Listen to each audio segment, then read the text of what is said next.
샬롬, 평안하십니까? 지난 시간에 구원받은 우리는 하나님의 사랑과 보호 가운데 있음에도 불구하고 겪는 고난이 있게 된다고 했는데, 하나님은 그런 고난을 충분히 피하게 하실 수 있음에도 불구하고 그렇게 하지 않으시는 이유가 무엇 때문이라고 했습니까? 시편 119편 71절 말씀 한번 보죠. 고난당하는 것이 내게 유익이라 이로 말미암아 내가 주의 율례들을 배우게 되었나이다. 우리에게 유익이 되기 때문에 그렇게 하십니다. 우리가 인생을 살아보시면요, 고난이 없으면 도저히 배우지 못할 일들이 많이 있습니다. 울어보지 않고 속상해 보지 않고는 도저히 모를 것들이 있습니다.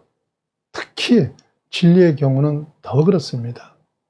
그래서 하나님께서는 우리의 성숙을 위해서 고난을 허락하시고요, 그런 고난을 통과하는 중에 많이 힘들어하면서도 하나님 백성다움을 놓치지 않고 오히려 남을 위로하고 도전받게 하는 그 모습 속에서 진짜의 능력을 나타내도록 하신 것입니다.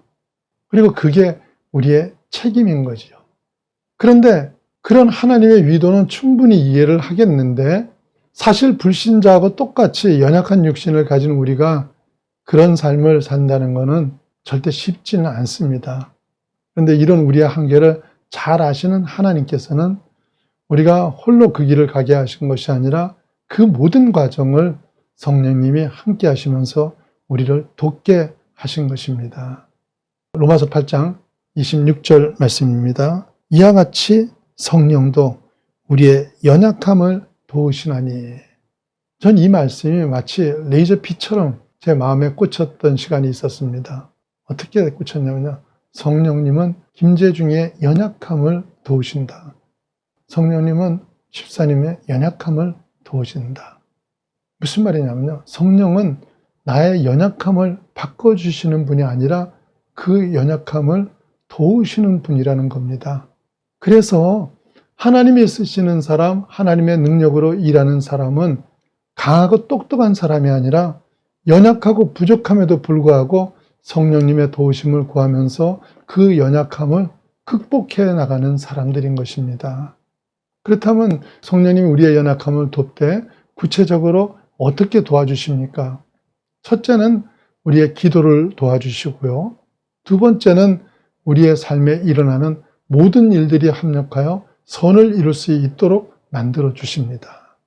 먼저 기도를 도우신다고 했는데 왜 기도에 도움이 필요합니까? 자, 로마서 8장 26절 말씀입니다. 우리는 마땅히 기도할 바를 알지 못하나 오직 성령이 말할 수 없는 탄식으로 우리를 위하여 친히 간구하시느니라. 우리가 기도를 하기는 하는데 마땅히 빌 바도 모르고 기도하기 때문이라는 거예요. 왜 그러냐면요, 우리는 기도를 하면 보통 어떤 기도를 합니까?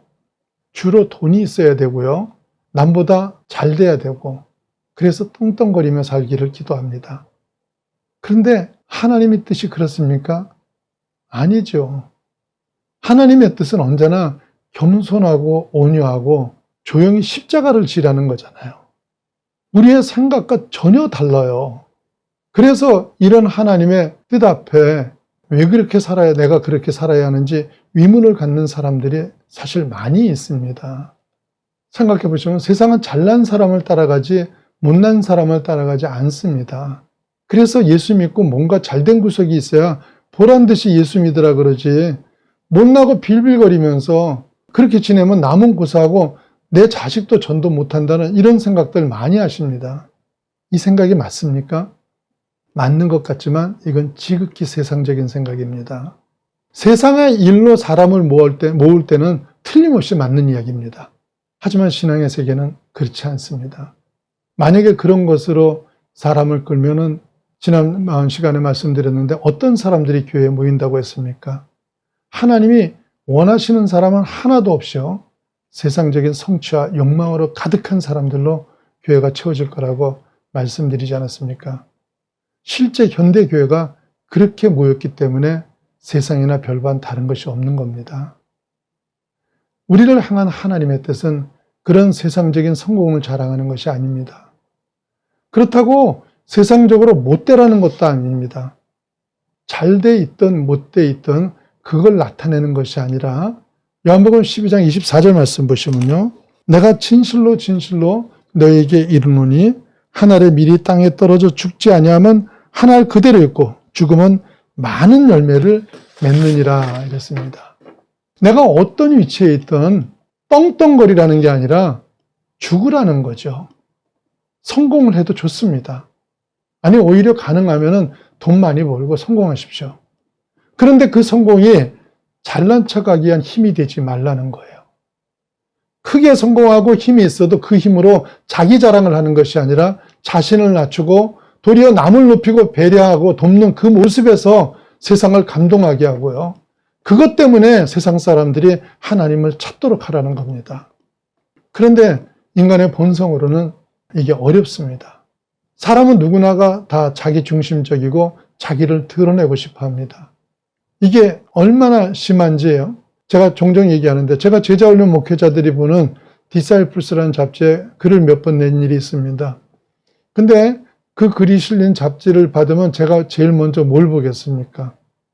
제가 쓴 글이잖아요. 자기가 썼으니까 이미 다 알고 있는데도 그런데도 그걸 제일 먼저 펼쳐봅니다. 참 웃기는 일인 게요. 알면서도 한 번도 안 그런 적이 없습니다. 이렇게 본능적으로 자기밖에 모르는 우리가 어떻게 남을 위해서 썩는 미랄이 되겠습니까? 주님의 뜻은 그렇지만요. 우리의 본성으로는 어렵습니다. 그렇기 때문에 기도를 하면 밤낮 자기 욕심만 채우는 기도를 하게 되고 억울하면 참는 게 아니라 따져야 되겠고 밝혀야 되겠고 이겨야 되는 것입니다. 그런데 이런 우리를 성령님께서 양보하게 하시고 손해보게 하고 참도록 기도를 인도하신다는 겁니다. 이런 경험들 사실 다 해보셨습니다. 억울한 일을 겪고 원통한 마음으로 하소연하면서 기도하다가 도리어 내 잘못을 회개하면서 상대를 용서하는 그런 기도 해보신 일이 없습니까? 그 순간 임하는 평화를 누려본 일이 다 있잖아요. 오늘 처해 있는 내 형편이 너무 수용이 안 되고 고통스러워 기도하다가 주님 뜻에 순응하기로 마음먹는 순간 그때 임한 자유와 기쁨을 누려본 일이 대부분이 아마 있으실 겁니다. 그 일을 누가 하신 거예요? 성령님이세요. 성령님이 아니면 해석이 되지 않아요. 성령님께서는 우리의 본성으로는 불가능한 것들, 우리는 그런 마음을 먹어본 일도 없는 것들을 위해 기도하도록 하시고요. 하나님의 자녀다운 삶, 천국 백성다운 삶으로 우리를 인도해 주시는 겁니다. 그런데 그거를 알아도 자신을 포기하고 성령의 뜻을 따르는 것이 쉽지는 않습니다. 이유가 왜 그러냐면 두려움 때문에 그렇습니다. 주님 뜻대로 살고는 싶지만 그렇게 할 때 모든 것을 포기하고 감수해야 할 일에 대한 부담이나 두려움 때문에 슬그머니 외면하는 거예요. 그런데 과연 그렇게 될까요? 제가 목사 안수를 받으려는 무렵쯤에 예배 중에 갈보리 산이에라는 찬송가를 부르다가 3절에 험한 십자가에 주가 흘린 피를 믿는 마음으로 바라보니 나를 용서하고 내 죄 사하시려 주가 흘리신 보혈일세 이런 가사가 있어요. 그리고 4절에는 주가 예비하신 나의 본향집에 나를 부르실 그날까지 험한 십자가를 항상 달게 지고 내가 죽도록 충성하리 이걸 부르는데요. 갑자기 가슴이 뜨거워지는 거예요. 주님이 나를 부르시는 은혜가 너무 감동이 된 거예요. 그토록 주님을 외면하고 어쩌면 멸시하면서 살았는데 그런 저를 불러주신 것에 대한 감동이 너무 복받치면서요. 서원을 했는데 이렇게 했습니다. 주님 나를 사용하실 때 가장 힘든 곳, 남이 가장 하기 싫어하는 사역을 감당하게 해 주옵소서 이런 기도를 했습니다. 나중에 가슴이 식고 나니까 후회가 됐겠어요? 안 됐겠어요? 후회까지는 아니었는데요. 사실 겁은 났습니다. 어디로 주님이 보내실 건지. 그런데 주님이 어떻게 하셨어요? 저에게 가장 필요한 곳에서 훈련을 시키시면서요. 가장 아름다운 양들과 정말 하고 싶은 목회를 하도록 하셨습니다. 하나님은 여러분이 온 마음으로 하나님을 따르고자 할 때요. 우리를 곤란하게 만드시는 하나님이 절대로 아닙니다. 우리의 그런 마음을 기쁘게 받으시고 가장 좋은 것으로 주고 싶어 하는 분이 바로 여러분과 저의 아버지십니다. 기도하십시오. 그러면은 성령님의 우리의 기도를 하나님의 뜻에 맞춰서 바꿔주십니다. 8장 27절이에요. 마음을 살피시는 이가 성령의 생각을 아시나니 이는 성령이 하나님의 뜻대로 성도를 위하여 간구하심이라. 하나님과 성령님의 생각은 100% 일치합니다. 그렇기 때문에 성령님께서 인도하시는 기도는 바로 우리를 향한 하나님의 생각이십니다. 그런데 이런 인도를 받기 위해서는 어떻게든 간에 기도 자리에 있어야만 하는 겁니다. 세상적인 욕심으로 하는 기도라도 기도하고 있어야 돼요. 그러면 성령님이 고쳐주십니다. 마땅히 빌 바를 알게 해주시는 거예요. 그 깨우침으로 인하여서 하나님께서 내게 계획하신 그 인생을 가게 하옵소서. 그게 어떤 길이든 순종케 하옵소서라고 고백을 하면서 여러분이 지내셔야 되는 거예요. 또 성령께서 우리를 지켜주시는 두 번째 보장입니다. 로마서 8장 28절입니다. 우리가 알거니와 하나님을 사랑하는 자 곧 그의 뜻대로 부르심을 입은 자들에게는 모든 것이 합력하여 선을 이루느니라 이랬습니다. 신앙이 뜨거운 사람, 열심인 사람, 영성이 깊은 사람이 아니에요. 그런 사람이 아니라 그 뜻대로 부르심을 입은 자, 즉 하나님이 택한 사람에게는 모든 것이 합력하여, 무슨 말이에요?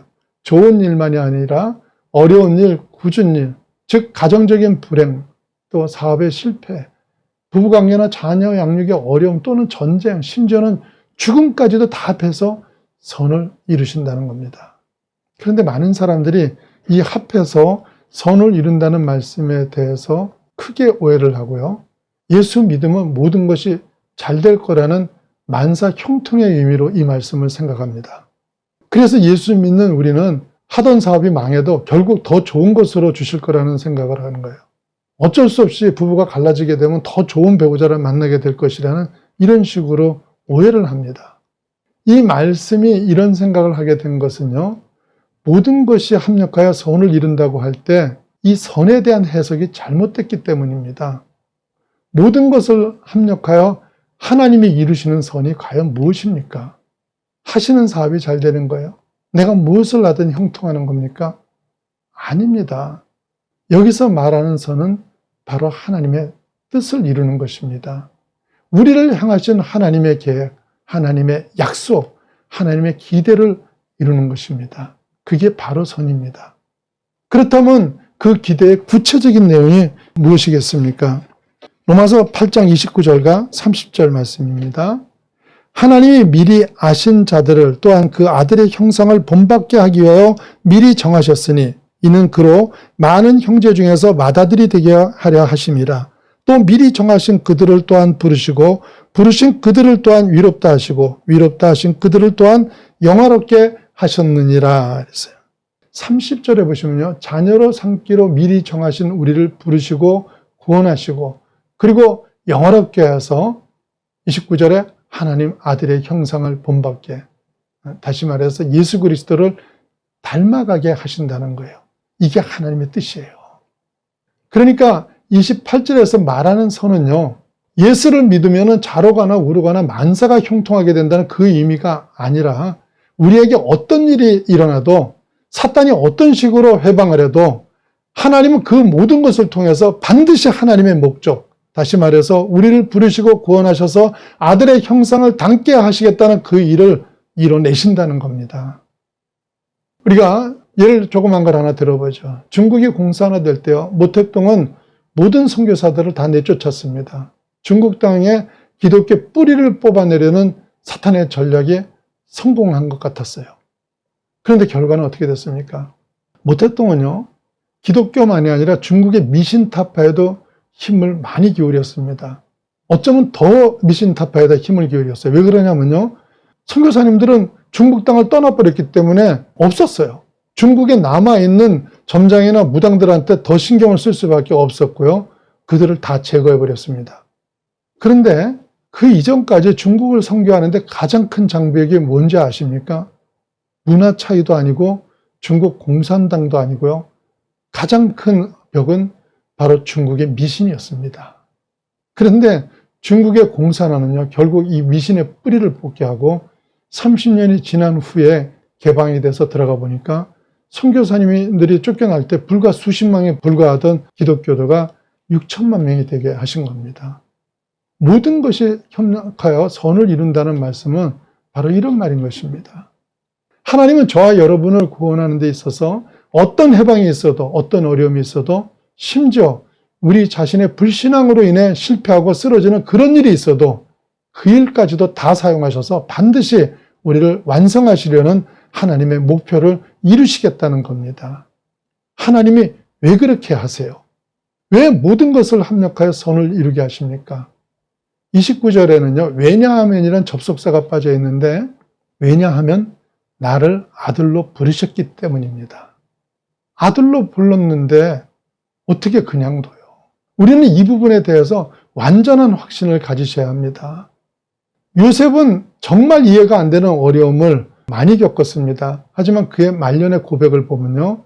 창세기 50장 20절 말씀입니다. 당신들을 나를 해하려 하였으나 하나님은 그것을 선으로 바꾸사 오늘과 같이 많은 백성의 생명을 구원하게 하시려 하셨나니 이랬습니다. 당신들은 나를 해치기 위한 일을 했지만 하나님은 그것을 선으로 바꿔서 나를 통해 많은 사람의 생명을 구원하게 하셨다는 겁니다. 이게 우리에게 준 보장입니다. 요셉에게 그렇게 일하셨던 하나님은 지금도 하나님의 뜻대로 부르심을 입은 여러분을 위해서 동일하게 일하고 계십니다. 로마서 8장 28절 말씀 다시 읽겠습니다. 우리가 알거니와 하나님을 사랑하는 자, 곧 그의 뜻대로 부르심을 입은 자들에게는 모든 것이 합력하여 선을 이루느니라. 말씀을 정리하겠습니다. 저와 여러분이 받은 가장 큰 축복은 성령님이 우리 안에 계신 것입니다. 성령님이 우리 안에 계신 걸 믿으십니까? 그런데 성령님이 우리 안에 오신 이유가 뭡니까? 첫째는 내가 하나님의 자녀가 됐다는 것을 보증하기 위해서 오신 겁니다. 두 번째는 자녀로서 완성될 때까지 우리의 연약함을 도와주시기 위해서 오신 겁니다. 그것을 위해서 구체적으로 하시는 일이 기도를 돕고 또한 우리에게 생기는 모든 일을 합력하여 하나님의 뜻을 이뤄내시는 것입니다. 그렇기 때문에 하나님을 사랑하는 자, 곧 그 뜻대로 부르심을 입은 자는 어떤 경우에도 두려워하거나 불안해하거나 원망하거나 좌절할 이유가 없는 것입니다. 하나님의 약속을 믿으시는 여러분은 나의 눈물도 감사해야 됩니다. 나의 성공도 감사해야 되고 나의 실패도 감사해야 됩니다. 그 모든 것이 나를 부르시기 위한 하나님의 일하심이고 나를 영화롭게 하기 위한 하나님의 손길임을 깨닫고 담대한 믿음으로 사는 자녀 되시기를 예수님 이름으로 축원합니다.